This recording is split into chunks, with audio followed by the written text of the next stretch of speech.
Saguli, my relatives, gather round and listen to a story my father shared with me, a tale woven with both laughter and a lesson, like the wampum belts of our ancestors. I'm an Oneida man, seen a few winters, and many moons, seen enough to know a good story when I hear one. And this one, well, it still tickles me. My father, he had a whole mess of brothers, like a whole flock of migrating geese. This story involves him and one of his brothers. We'll call him Cal. Now these two, they loved to hunt. It was in their blood, passed down from generations of Oneida hunters. They could read the forest like a storyteller reads the stars. So, they're getting ready to head out one crisp morning, the air smelling of pine and damp earth, when their mother stops them. "Hold on there, young men," she says, her voice firm but with that familiar motherly twinkle in her eye. "You're not going anywhere without taking Kerry Ray." Kerry Ray was their youngest brother, still wet behind the ears, as we say. "Mom," they groaned like a couple of lovesick pups. "No arguments," she declared, crossing her arms. "He goes with you or you stay home." They didn't argue with their mother. It was like arguing with a stubborn rock, pointless. So, with heavy sighs and rolling eyes, they packed up Kerry Ray, making sure he had everything he needed. Small bow, some blunted arrows, a canteen that was probably heavier than him. They went over the hunting rules. Safety first, of course, reminding him not to shoot anything that wasn't clearly game, and definitely not to shoot them.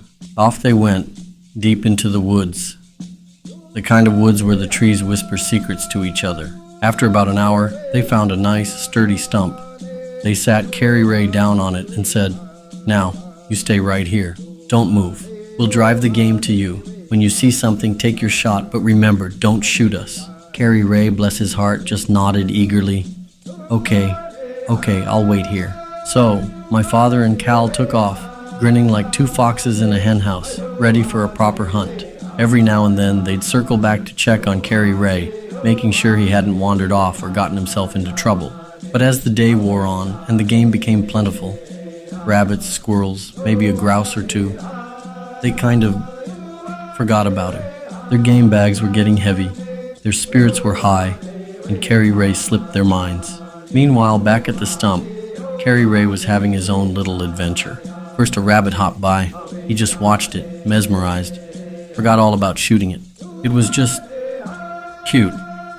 The rabbit hung around for a good 20 minutes, sniffing at his moccasins, before finally hopping off.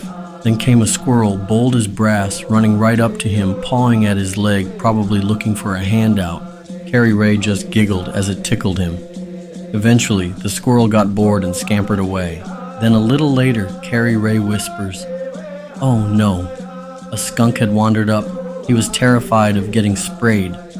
He remembered his brother's instructions. "Don't move or you'll scare the game." So, he sat perfectly still, holding his breath, trying not to even blink. That skunk, that polecat, walked right up to him, sniffed him up and down, even rubbed against his legs. It was like a furry, striped inspection. Finally, finding him utterly unresponsive, the skunk shrugged its shoulders, or whatever skunks do, and wandered off. Not long after, Kerry Ray heard a loud crashing through the underbrush, snapping branches, rustling leaves. Then he saw it, a bear, a big, hairy, lumbering bear. Kerry Ray's heart nearly jumped out of his chest. He froze, his eyes wide. The bear, curious, lumbered over to the stump, sniffing the air. It circled Kerry Ray, sniffing and snorting, even nudged him with its nose, pushing him right off the stump. Kerry Ray just lay there on the ground, stiff as a frozen fish, playing dead. He figured if he moved, he'd become bear food. The bear, confused by the lack of reaction, even tugged on Kerry Ray's pants leg, tearing it a little. After a while, the bear got bored and wandered off, looking for something more interesting to play with. Once the coast was clear, Kerry Ray scrambled back onto the stump, still waiting for the game his brothers had promised. Then suddenly, remembering the squirrel, the skunk, and the bear, the whole experience hit him. He jumped up and took off running through the woods like a man possessed. He ran right past my father and Cal, who were returning, their game bags bulging. They yelled after him, "Kerry Ray, Kerry Ray, what's wrong? When they finally caught up to him, panting and out of breath, they asked, "What in the world are you running from?" Kerry Ray, his eyes still wide with fear, gasped, "I was fine with the rabbit. I was fine with the skunk. I was even fine with the bear. But when that squirrel came back for the other nut," he yelled, "I was out of there." My father and Cal just stared at each other for a moment, then burst out laughing.